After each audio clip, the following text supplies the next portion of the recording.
ఇప్పుడు పిఠాపురంలో పవన్ కళ్యాణ్ గారు వంగ గీత గారు పోటీ చేస్తున్నారు. ఎవరు గెలుస్తారంటారు? మీ సపోర్ట్ ఎవరు? పిఠాపురం ప్రజలు ఎవరో మంచి స్థానిక నాయకుడు కోరుకుంటారు కానీ ప్రజలకి మంచి చేసేవాడిని కోరుకుంటారు. ఎందుకంటే ఇప్పుడు ప్రజెంట్ గతం పెండిన దొరబా గారి దగ్గర నుంచి కూడా అభివృద్ధి కార్యక్రమాలు అనేవి కూడా జరగలేదు. ఇప్పుడు డిగ్రీ చదువుకుని, ఇంటర్ చదువుకుని, ఫస్ట్ ఇయర్ చదువుకుని వాలంటీర్ ఉద్యోగం 5,000 అంటే వాసవి ఆన్లైన్ సర్వీసెస్ మా వద్ద పాస్పోర్ట్ వీసా సర్వీసెస్ కలవు. వీసాలో 99% అప్రూవల్ సక్సెస్ రేట్ ఉంది. Please contact 8019482544.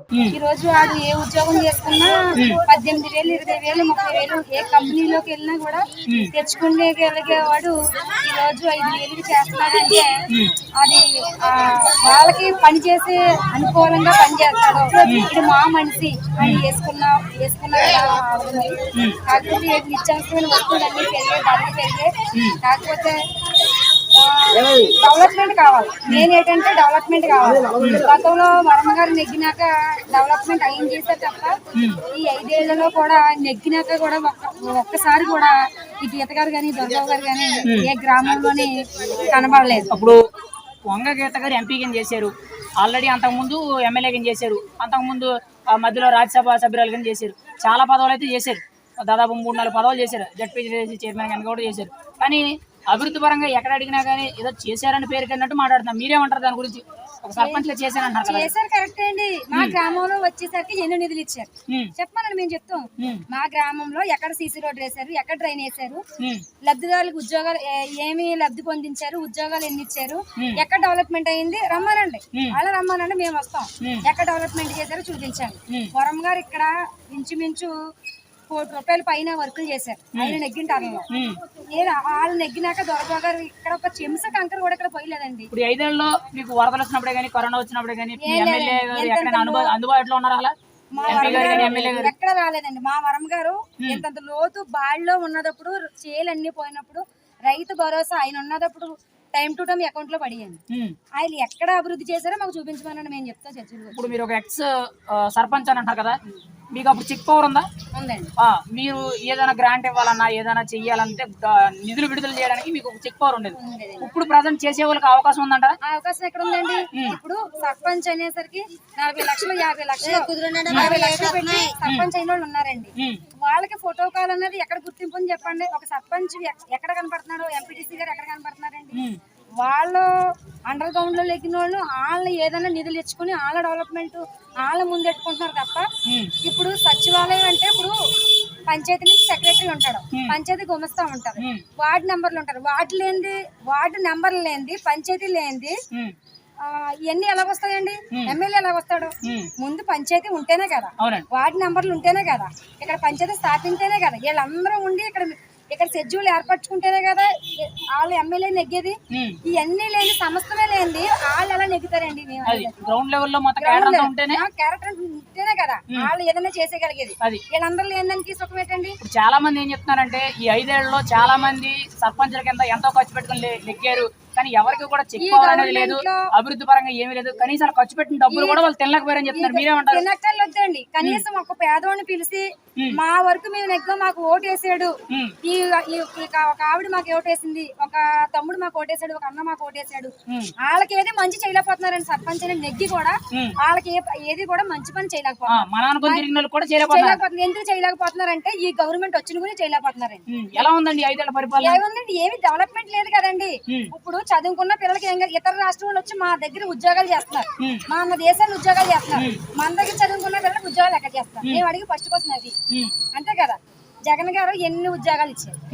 వాలంటీర్ ఉద్యోగాలు, సచివాలయం ఉద్యోగాలు ఇచ్చారు. సచివాలయం ఉద్యోగాలు ఎందుకండి? వాలంటీర్లు ఎందుకండి? ఇప్పుడు గవర్నమెంట్ జీతం తీసుకున్నాడు పంచాయతీ సెక్రటరీ, గవర్నమెంట్ జీతం తీసుకున్నవాడు పంచాయతీ గుమస్తాలో పంచాయతీ జీతం ఇస్తారు, వార్డు నెంబర్లు ఉన్నారు ఏదైనా నిర్ణయించుకోవడానికి. వీళ్ళందరినీ మానేసి నెలకు 5,000, కనీసం 30 మందిని చూద్దాం, 35,000 చొప్పున చూసినా నెలకు 60,000 అవుతుంది. అది పేదవాడికి పెట్టమానండి, ఒక లబ్ధిదారికి ఇవ్వమానండి. పంచాయతీ స్టాఫ్ కి ఇక్కడ పంచాయతీ స్టాఫ్ పనే ఉందండి. డబ్బుల విధంగా కూడా పంచారంట కదా, అది సరిపోవేంటి అంటారా? డబ్బుల విధంగా ఎవరికి పంచారండి? ఇప్పుడు అమ్మఒడి అని చెప్పి 10,000 12,000 వేసారన్నారు, పింఛన్ ఇస్తున్నారన్నారు, 18,000 ఏమో. అమ్మఒడి వేసారు కరెక్ట్ అండి, అమ్మఒడి వేసారు కరెక్టే. గ్యాస్ 400 అండి, ఈ రోజు 1200 గ్యాస్, కందిపప్పు 200, 100 రూపాయలని కేజీ, ఈ రోజు 200. మరి ఎన్ని నిత్యావసరమైన వస్తువులు, కరెంట్ బిల్లు 130, ఎక్కువ కలిపితే ఒక 500, 500, 600, ఈ రోజు 2000, 1500, 1500 మేము కడుతున్నాం కదండి. మాకు తెలీదా? ఇప్పుడు గతంలో ఎంత కట్టేవారు, ఇప్పుడు ఎంత కడుతున్నారు? కరెంట్ ఛార్జీలు పెట్రోల్ 100 రూపాయలు ఉండేదండి, లీటర్ 80 రూపాయలు 70 రూపాయలు ఉండేది, ఈ రోజు 120 రూపాయలు లీటర్ పెట్రోల్ని. ఈ చేతితో లాగేసుకుంటూ నేను ఇచ్చాను అంటే సుఖం ఏంటండి? అంటే సంక్షేమ పథకాలు వద్దంటారా మీరు? అయితే సంక్షేమ పథకాలు కాదండి కావాల్సింది, డెవలప్మెంట్ కావాలండి. డెవలప్మెంట్ అంటే ఏం ఎక్స్పెక్ట్ చేస్తున్నారండి మీరు? ఇప్పుడు అమరావతి అన్నారు, ఏదండి? ఇప్పుడు మన రాష్ట్రం విడిపోయిన కాడ నుంచి ప్రత్యేక హోదా అన్నారు, ఏదండి? ఎక్కడ వచ్చింది చెప్పండి?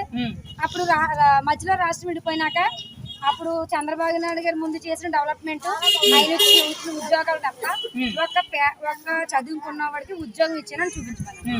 ఇప్పుడు ఉద్యోగాలు ఓపెన్ గా అడుగుతున్నానండి, అసలు మీకు రాజధాని ఉందండి? ఎక్కడ ఉందండి? మీ రాజధాని ఉందా? ఉంటే దాని పేరేంటండి? ఎక్కడ ఉందండి? తెస్తానన్నారు, ఎవరు తెచ్చారండి? ప్రత్యేకంగా వస్తుంది అన్నారు, తెస్తానన్నారు, ఎవరు తెచ్చారు చెప్పండి? ఈసారన్నా పవన్ కళ్యాణ్ గారు వస్తే రాజధాని తెచ్చి పేద ప్రజలను డెవలప్మెంట్ చేసి పిఠాపురం డెవలప్మెంట్ చేస్తే ప్రతి పేదవాడు అభివృద్ధి పొందుతాడని, చదువుకున్న పిల్లలకి ఉద్యోగాలు వస్తాయని ఒక నమ్మకంతో మేము పవన్ కళ్యాణ్ కి చేయడానికి ముందుకు వెళ్తున్నామండి. ఆయన ప్రజలు నెగ్గాడండి, కానీ ఆయన మెజార్టీ కోరుకుంటున్నాడు. అదే విధంగా పిఠాపురం మెజార్టీ ఇస్తుంది. పేదోళ్ళని ఎవరిని వదలకుండా నమ్మకంగా పనిచేయాలని మేము అదే కోరుకుంటున్నాం. ఇప్పుడు ఈ 5 ఏళ్ల పరిపాలన, జగన్మోహన్ రెడ్డి గారి పరిపాలన మీ అభిప్రాయం ఏంటండి? జగన్మోహన్ రెడ్డి గారి పరిపాలన మాకైతే నచ్చలేదండి. నచ్చలేదు. 100కి ఎన్ని మార్కులు వేస్తారు? 100కి ఎన్ని మార్కులు అయితే ఒక మార్కు కూడా మేము వేయలేమండి. ఏంటి కనీసం ఒక 20-30 కూడా రాలు వేయలేమండి. ఎందుకంటే ఇక్కడ ఏం చేశారండి? ఇప్పుడు ఎక్కడ సీఎం కూడా వదిలేండి, అక్కడ సీఎం, ఇక్కడ మనకి ఎమ్మెల్యే ముఖ్యం అంతే కదా. గ్రామాల్లో సర్పంచ్ ముఖ్యం, టౌన్లో మనకి ఎవరో కార్పొరేటర్లు, మున్సిపల్ సెక్రటరీలు, ఎమ్మెల్యే ముఖ్యం. ఇప్పుడు ఆయన చెప్తాడు, వీళ్ళు శాసిస్తారు. వీళ్ళు ఎక్కడ శాసించారు? మా ఊరికి వచ్చేసరికి అన్ని ఊర్లు కూడా మాకు అనవసరం. మా ఊరికి వచ్చి ఏం చేస్తారు చెప్పమని. అదండి. ఇక్కడ ఉద్యోగాలు ఇస్తే వాళ్ళ వైఎస్ఆర్ ఇలా టీడీపీయా అని అడిగి వాళ్ళ వైసీపీలో ఉన్నారో లేకపోతే టీడీపీ ఉద్యోగాలు ఇస్తున్నారు, లేదంటే అవి కూడా లేవు. ఆ వాలంటరీ పోస్టులు కూడా వాళ్ళ వైసీపీయా వాళ్ళ టీడీపీయా అని చెప్పేసి వాలంటీర్లు వాళ్ళకి అనుకూలంగా ఉన్న వాళ్ళని వేసుకోవడం. ఇప్పుడు వాలంటీర్లు కూడా ఎందుకు రచన చేయమన్నారు అనుకుంటున్నారు? అంటే వీళ్ళు తిరగడానికి ఉండట్లేదు, మా వీళ్ళు ఇచ్చిన 50 కుటుంబాలు మాకు అనుకూలంగా రాజకీయం చేయట్లేదు, వీళ్ళు యజ్ఞం చేస్తే ఈ నెల మన రాజకీయానికి వాడుకోవచ్చు, తర్వాత ఈ ఎలక్షన్ అయిపోయినాక మళ్ళీ మన ప్రజలో ఉన్న వాళ్ళు నేర్చుకోవచ్చు అని ఒక చెడు ఉద్దేశంతోనే వాలంటీర్లు రిజైన్ చేయమనడం, మళ్ళీ వీళ్ళకి అనుకూలంగా వేసుకోవచ్చు అని చెప్పేసి ఇలా చేయడం జరిగింది. ఇది వేసి చాలా తప్పు.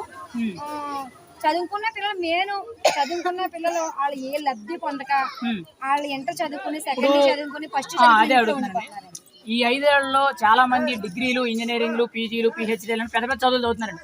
20 ఏళ్ళు కష్టపడి చదివినోడికి 5,000 రూపాయల వేతనం ఇవ్వడం అనేది ఎంతవరకు కరెక్ట్ అంటారు మీరు? మేము అదే కదండి చెప్తున్నాం. వాళ్ళకి అనుకూలంగా పార్టీకి పనిచేసినోడు 5,000 జీతానికి ఈ రోజు కంపెనీలోకి వెళ్తే 30,000, 40,000 తెచ్చుకున్న శాలరీ ఇవ్వండి, ఆ పార్టీకి అనుకూలంగా ఉన్నవాడిని వాళ్ళ మాట ఇన్ని వాళ్ళని 5,000 జీతానికి అన్ని ఒక పాలిపాపలాగా వైసీపీ వాళ్ళు వాడుకుంటారు. అది మీరైతే ఓపెన్ గా మరి ఈ ప్రభుత్వంలో మళ్ళీ ఇంకో రెండోసారి అవకాశం అడుగుతున్నారు, మీరు ఇస్తారా ఇవ్వరా? ప్రజలు ఒకసారి చూస్తారండి, ప్రజలు ఒకసారి ఎవరన్నా చూస్తారండి, రెండోసారి ఎవరన్నా చూడరండి. అదండి. ఇప్పుడు ఆయన 18,000 ఇస్తున్నాడు కరెక్టే, అమ్మఒడి ఇస్తున్నాడు కరెక్టే, ఎందుకండి ఇవన్నీ? ఇప్పుడు మా నిత్యావసరమైన వస్తువులన్నీ పెంచి మా అకౌంట్ లో మేము ఏమన్నావా?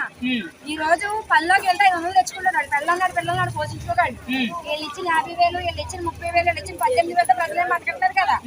ఎందుకంటే ఆటో డ్రైవర్లు 10,000 ఇవ్వాల్సిన అవసరం ఏముందండి? చెప్తే వాళ్ళకి అవసరం ఏముందండి? అదే ఏదన్నా ఒక డెవలప్మెంట్ చేసుకోవడానికి ఇంకో రూపం అందించమనండి, తప్పేముందండి? ప్రజల్ని సోమవారపాటు చేస్తున్నాడండి జగన్, అంతే.